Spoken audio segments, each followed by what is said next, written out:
सबको प्रणाम। राम राम। ये प्रकृति जो है, ये हमारी माता है और माता की सुरक्षा तभी संभव है जब औलाद इसकी देख रेख करे या उसको बढ़ाने का प्रयास करे। नहीं तो हमारी प्रकृति धीरे धीरे ख़त्म हो रही है। धीरे धीरे हमारी माँ के ऊपर संकट के बादल मंडरा रहे हैं। जानते हैं क्यों? क्योंकि हम 5 किलो अनाज लेकर अपना पेट पालना तो जानते हैं, हम 2000 रुपया लेकर अपना काम अपना खर्चा निकालना तो जानते हैं, लेकिन ये सोचने के लिए विवश नहीं है कि अगर यह 5 किलो अनाज और 2000 रुपया जिस दिन मिलना बंद हो जाएगा, उस दिन क्या होगा। हम अपने विषय में सोचते हैं, अपनी व्यवस्थाएं करते हैं, अपने लिए कमाते हैं, अपना पेट भरते हैं और सो जाते हैं। लेकिन कभी हम लोगों ने ये नहीं सोचा कि हमारे आने वाली पीढ़ी क्या इसी तरह धूप में रहेगी? क्या उसे फल की ज़रूरत नहीं है? क्या उसे फूल की ज़रूरत नहीं है? अगर हम अभी 5 किलो अनाज और 2000 रुपये के बदले अपने परिवार के एक एक व्यक्ति से एक एक फलादार वृक्ष अगर हम लोग लगाना चालू करें, तो शायद वो फल हमें तो नहीं मिलेगा, लेकिन हमारे आने वाले बच्चे नाती पोता को ज़रूर मिलेगा।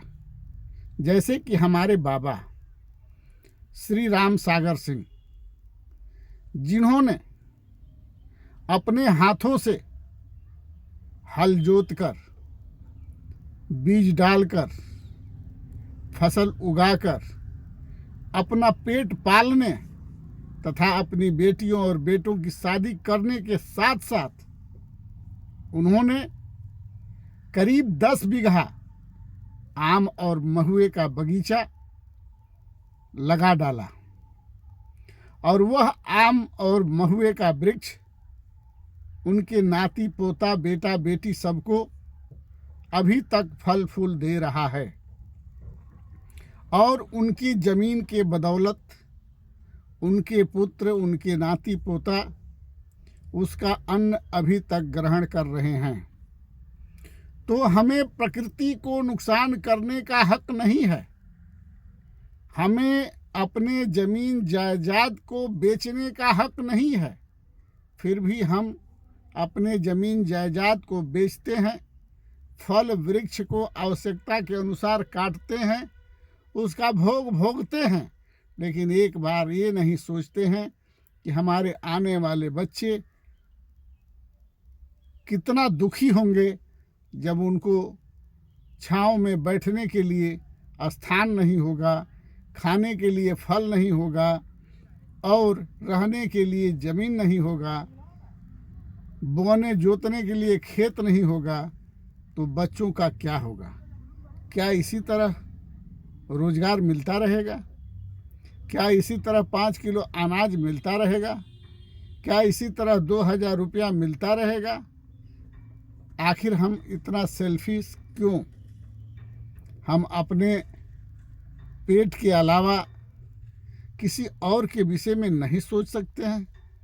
अगर किसी और के विषय में नहीं सोच सकते हैं, तो क्या हम अपने आने वाले बच्चों के विषय में भी नहीं सोच सकते हैं?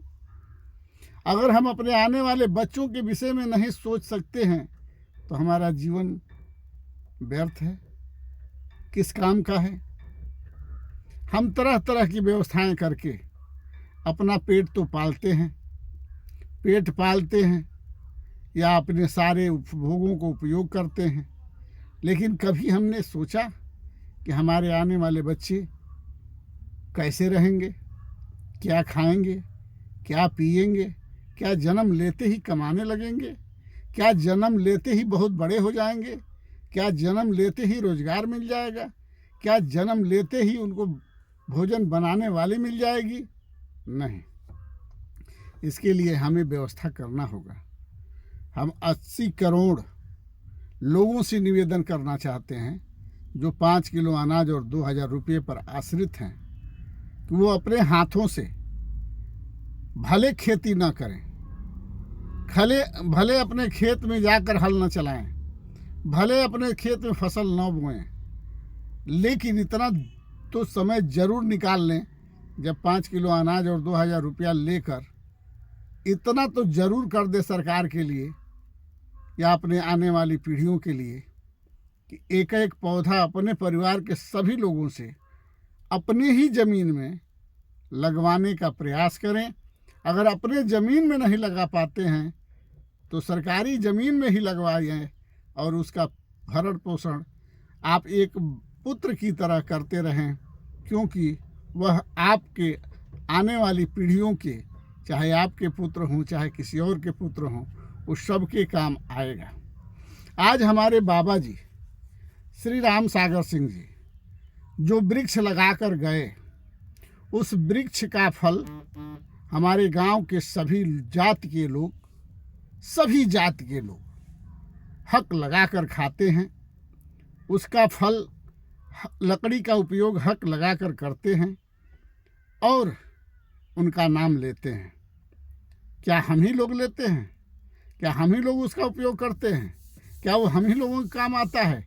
नहीं, वहाँ आने जाने वाले पथिक आराम करते हैं, उनके कुएं से आने जाने वाले लोग पानी पीते हैं, उनके तालाब में शौच करते हैं, उनके फलों का सेवन करते हैं और उनका को धन्यवाद देते हैं कि जिन्होंने ये लगाया वो भगवान उनको सद्गति दे।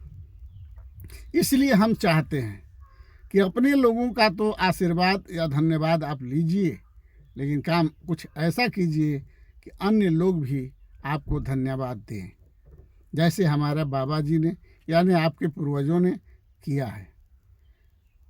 आप लोग कभी सोचे हैं कि जिस पेड़ का फल आप खाते हैं या जिस वृक्ष का फूल आप तोड़ते हैं वो अपने आप हो गया है कि किसी ने लगाया होगा? तो जब किसी ने लगाया उसका उपयोग हम कर रहे हैं, तो जैसे हमारे जीवन का अंत होता है उससे पेड़ पौधों के जीवन का भी अंत होता है, जिसके पीछे सरकार तो हाथ गोड़ तोड़कर और कल कारखानों वालों ने जान जोड़ लगाकर उसे नाश करने के चक्कर में पड़ी हुए हैं। लेकिन हम समाज से कहना चाहते हैं कि अपने सुख और अपने आने वाले बच्चों के लिए एक एक वृक्ष जरूर लगाएं, क्योंकि किसी ने कहा है कि वृक्षारोपण है महान, 100 पुत्र एक वृक्ष समान। अगर आप एक वृक्ष लगाते हैं तो जितना आपके 100 पुत्र सुख नहीं देंगे उतना वह एक वृक्ष सुख देता है। हमारे बाबा नहीं रहे, उसका सुख हमारे पिताजी ने भी भोगा, हमारे फुआ लोगों ने भी भोगा, हम और हमारे भाई बहनों ने भोगा और हमारे गांव समाज के सभी लोगों ने उसका उपयोग किया, उसका सुख होगा। सिर्फ हमारे परिवार के काम नहीं बल्कि सारे गांव के काम आए। इसलिए हम सबसे हाथ जोड़कर प्रार्थना करना चाहता हूं कि आप लोग अपने हाथों से ज़्यादा नहीं तो एक वृक्ष लगाकर उसका भली बात भरण पोषण करके उसे बड़ा करने का प्रयास करें, क्योंकि जीवन अनमोल है, कुछ इस हाथ से होना चाहिए और अपने जीवन रहते हुए उसको पुत्र की तरह पाल कर बड़ा कर किसी के काम में आने लायक बनाकर ही अपने जीवन को छोड़ने का प्रयास करें। ऐसे जीवन किसी की बपौती नहीं है, कब जाएगी कोई जानता नहीं है। इसलिए हम सबसे निवेदन वंदन अभिनंदन करना चाहता हूं कि इस वीडियो को अधिक से अधिक लाइक शेयर सब्सक्राइब करें, बेल आइकन दबा दें और इस वीडियो को उन लोगों तक पहुंचाएं जो लोग 5 किलो अनाज और 2000 रुपये पर आश्रित हैं, ताकि उन दो लोग अपने कर्मों से दूसरों को सुख दे सके। जय हिंद, जय भारत।